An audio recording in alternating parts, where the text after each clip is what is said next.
Okay. Alright guys, you know the drill. I'm basically a blue belt when it comes to how everything works streaming wise, but I think I have an idea about how I can actually watch the chat at the same time as I'm reviewing film. So give me just a second while actually some of you get an opportunity to get in here. I think if I pull up the live stream on my YouTube, there we go. Do not want to hear my voice. If I pull it up on my YouTube, I think I can actually have it to where the chat will be just off to the side. So it's going to look weird for half a second, guys. Give me just a second here. Ooh, we get this figured out. Oh, looky there. Let's go. Maybe I can move this down here. I don't know about you guys, but I may deserve a stripe when it comes to live streaming now. Okay, so we're going to hop into some of our film review of members and also a lot of our guys and gals that are on our Lapel Guard Syndicate group. This is a platform, guys, called Skool. You guys can always check out the links down below. This is basically the way that supports the channel and helps a lot of my athletes that train in my gym to be able to train. Not just train, but like travel, compete, and all that fun stuff. But we're going to go through here and we're going to review some sparring film and a little bit of competition film. So we're actually going to get started off first with Eric. And before we get started, guys, I want to remind you, we actually just got YouTube monetized, especially for live streams with channel members. So if you guys want to support the channel, you guys can check out the links down below. Any channel members also get access to the school group. You guys, once you're done with it, send me a DM. I'll get you guys invited in there. But we're actually going to start off with Eric. And Eric is pretty funny because I've reviewed some of Eric's competition film. Dude does a great job. The one bit of advice I had for him was to like enjoy the positions and like settle there, then progress. Because man, he was like watching I don't even know like the best use of words to describe it, but it was like you would have thought someone stole something from him. But he messaged me saying the first match went 3 seconds long, and then this one went 30. So we're actually gonna get some no-gi going, and you would think this is on ×2. So we're just gonna run through this kind of quick, and then we're gonna watch it again, review. Looks like he's trying like a modified trend lock. Okay, this was actually there's some good stuff here. So, well, that's why you tap a little sooner on the ankle lock. Okay, so just for context, guys, and a reminder, anytime I am reviewing film, whether it's for myself, any of my athletes at my gym, or if it's for you guys, I don't care if the technique works. I only care about who it works against. So my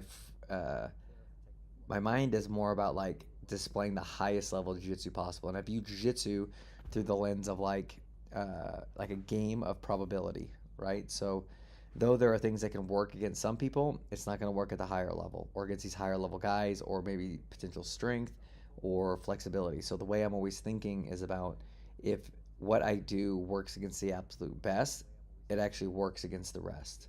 It's a really cheesy saying I always say to everybody, right?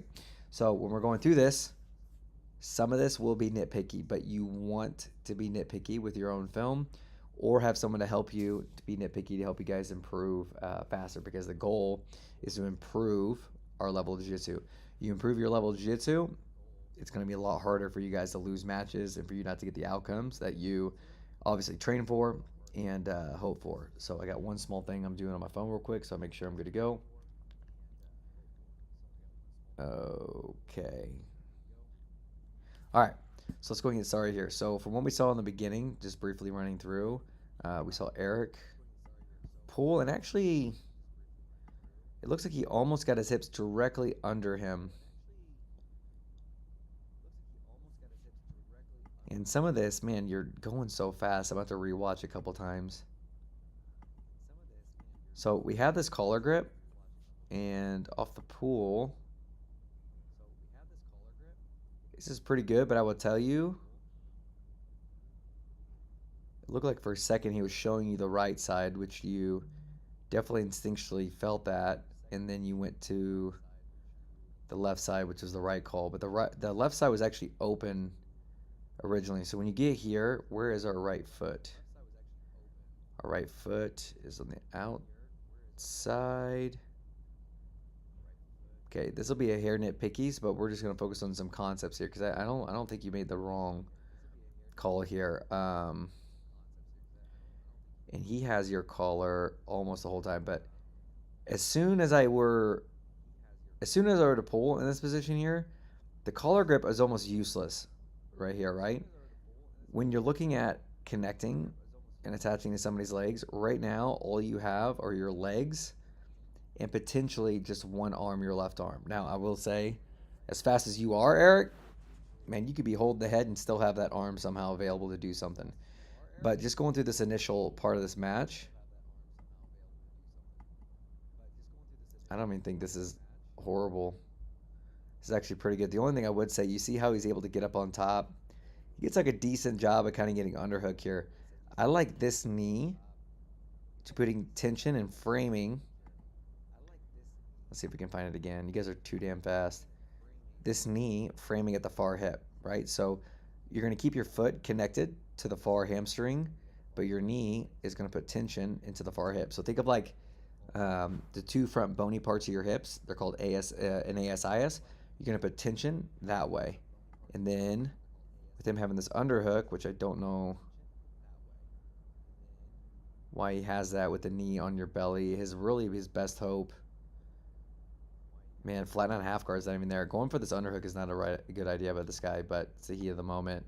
And he's fighting Barry Allen, which is basically Flash. I'm trying to make sure I'm seeing the right stuff, which is why I keep going back through. Anytime we're entering this leg, we always want to off balance them the opposite direction.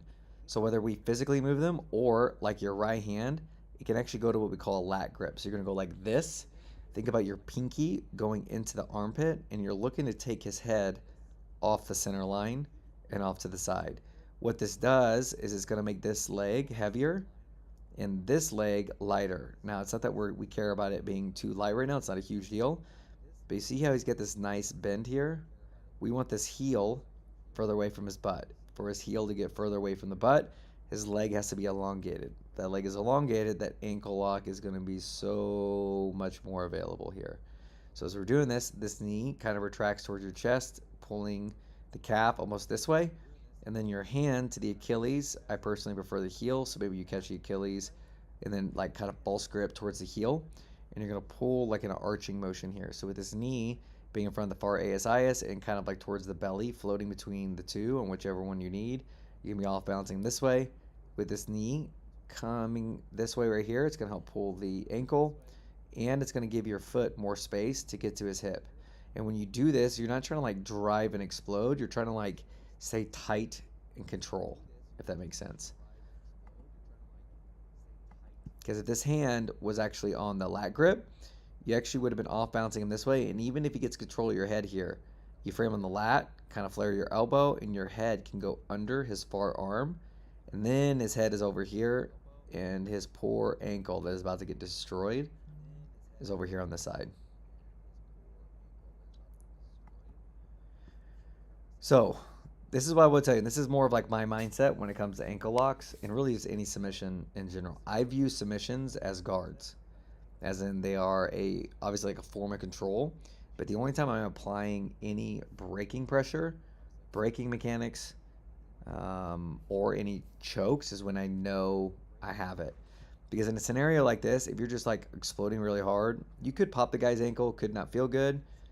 But guys at the highest level, they're only going to tap if you're going to break something or it's been broken and it's a done deal. A lot of guys will not tap, right? But you can make them tap by doing what's called catastrophic damage.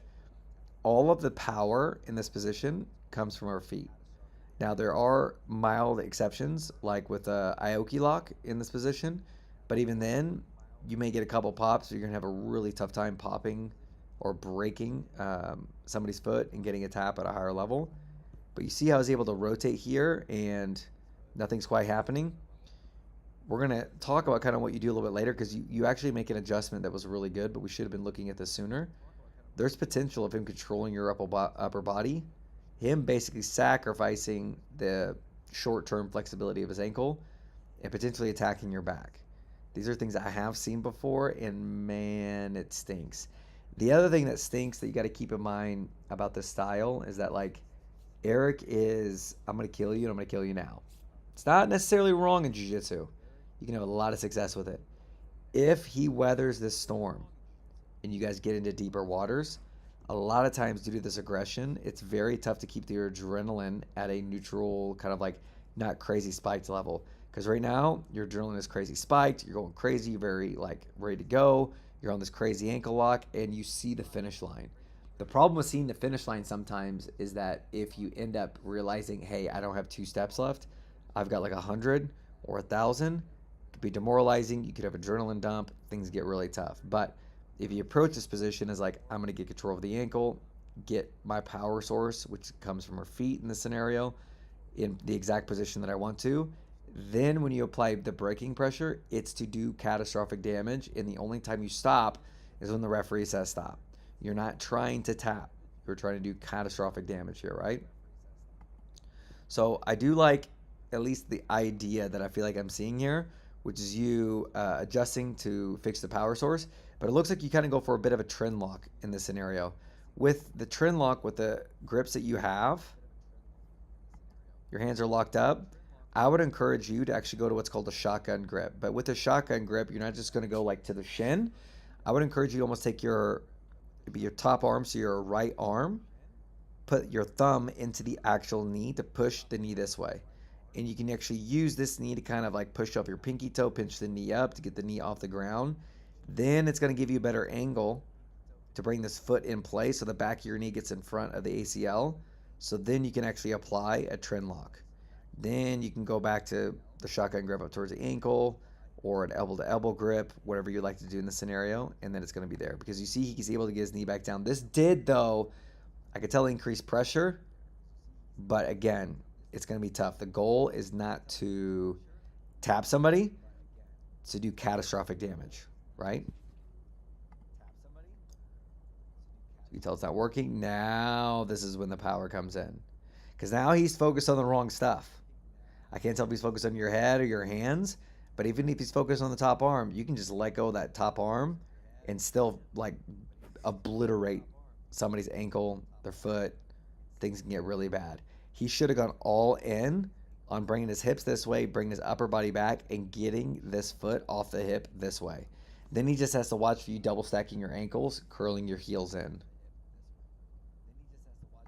I like this.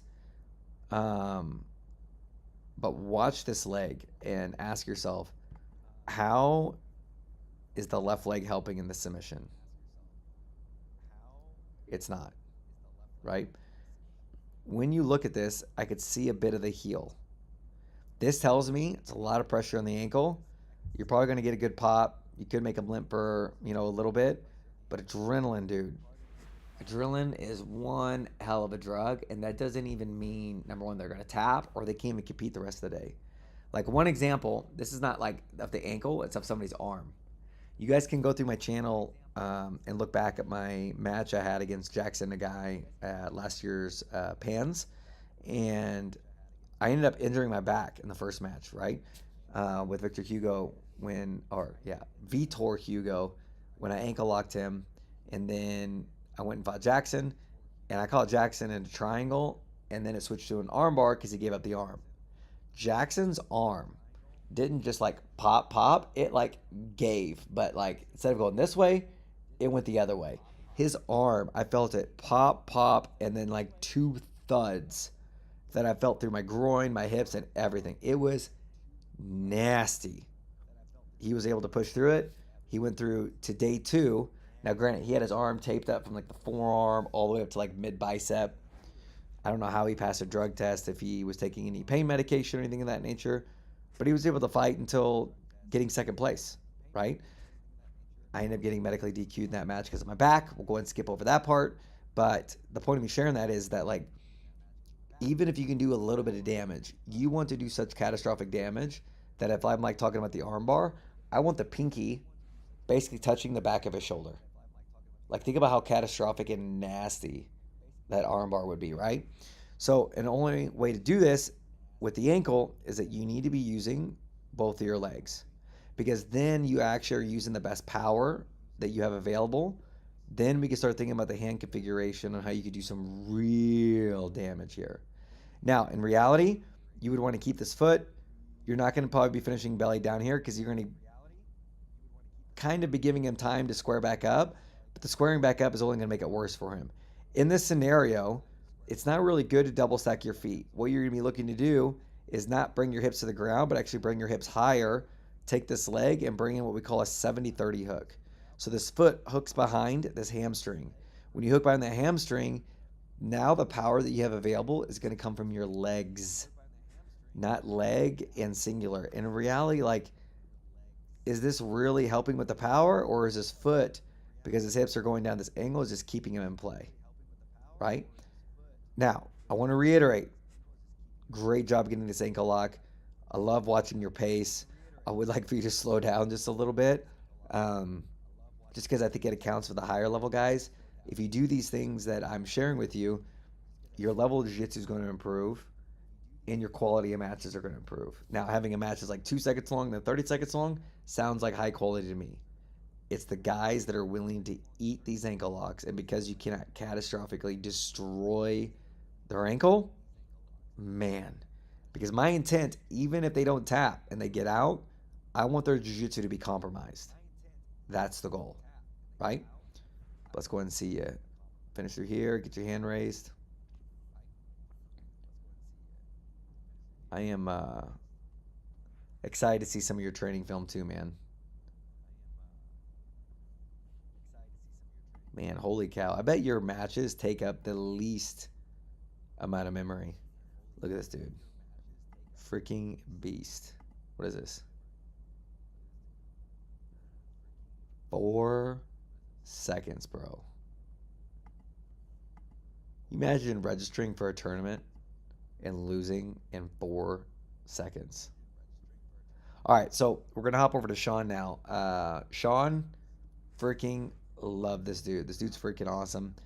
Plays a lot of like lapel lasso. I like to call him like Scrappy Coco, because watching his rounds, this guy's like always in the fight. Let's go ahead and stop that there. And let's go ahead and jump right to the sparring. Okay. Now, I've watched quite a bit of Sean's sparring film. I don't know if I've seen him spar this guy. I'm big blue belt, yeah, but... So it looks like we use a little bit of tarantula guard. Get off angle here instead of controlling the collar. Now he's getting the lapel. So I like this. This is good. What I'm going to tell you, it's not to make you do different, but you're aware of the risk. Remember, jiu-jitsu, game of probability. Everything we do has a risk. And that's fine, right? But you don't want to risk your life savings for $5, and then the risk is that you lose it all. It's not worth it.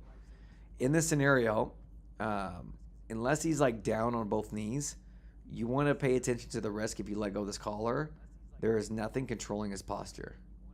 He postures up, steps in with this pan control, throws this leg to the other side. Now, knowing you, Mr. Scrappy Coco, you're probably going to be able to retain, get it back. But think about that energy you had to use to get it back. What if you didn't use that? Then what if the guy that does that to you is really good? And like that awesome legend you got to train with here recently, that seminar, what if that was Homela Bahal throwing your leg to the other side? How much more difficult is it going to be to retain? Even if you retain, guy of that level, guy of that size, you're going to be way more tired. So I like this idea. When he goes to both knees, I like the idea of actually letting go and then going for the lapel.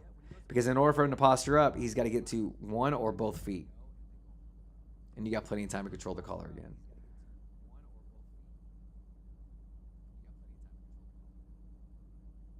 Um, for half a second, I thought you were playing spider lapel, but I was about to say get that left foot to the hip, but we do not.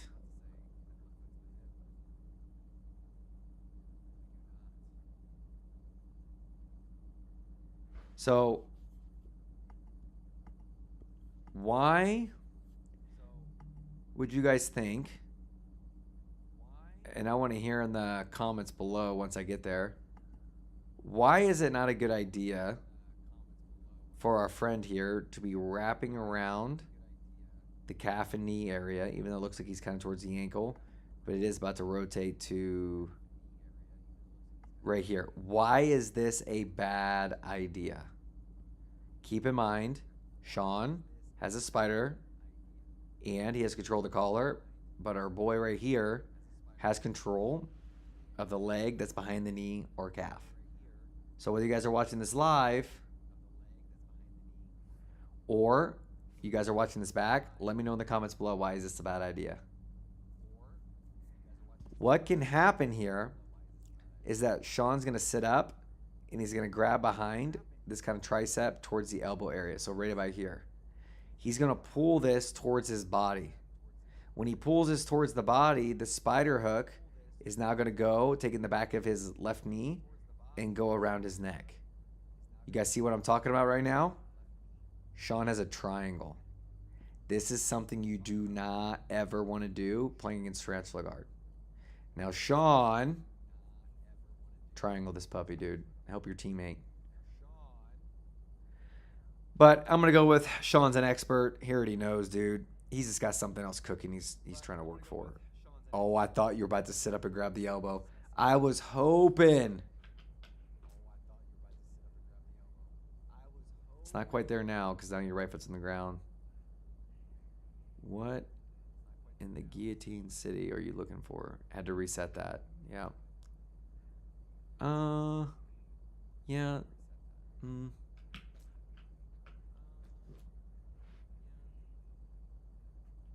Okay. Let's get back to it. Get the sleeve first.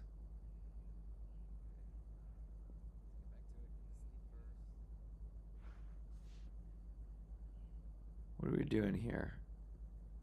Foot past the hip. Is this a deep lasso? Foot between the legs. Dude, I was about to say he's going for the triangle. Skip the triangle, go straight for the omoplata. Now,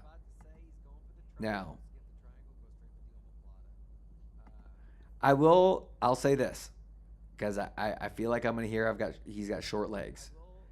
If you have an option between triangling somebody or omoplataing somebody, which is better and why?